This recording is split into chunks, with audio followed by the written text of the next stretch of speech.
চলো, আজকের আমি তোমাদের পনিরের একটা রেসিপি শেয়ার করি, যেটা আমার ভীষণই পছন্দের। তার জন্য যা যা লাগবে তোমাদেরকে দেখিয়েছি।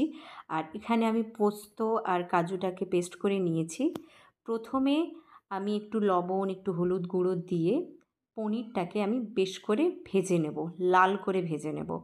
আর কেউ চাইলে হালকাও ভাজতে পারো, কারণ আমি একটু হালকা পোড়া পোড়া বা একটু ভাজা ব্যাপারটা আমার ভীষণ ভালো লাগে। তো তাই জন্য একটু এরকম লাল করেই ভেজে নিয়েছি।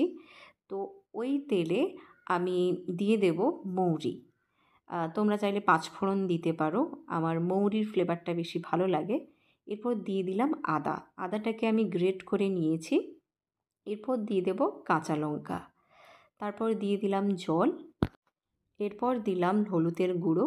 তারপর দিয়ে দিলাম পোস্ত কাজুর পেস্টটা। তারপর একটুখানি ফুটে এলে এরপর দিয়ে দেব এই ভাজা সবজিটাকে আমি আলাদা করে ভেজে নিয়েছি।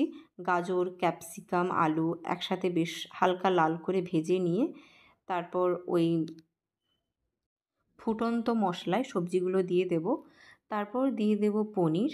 তারপর একটু ঢাকনা দিয়ে সমস্ত সবজি পনির হয়ে এলে কেউ চাইলে গ্রেভি রাখতে পারো, আমি মোটামুটি অল্প গ্রেভি রেখেছি।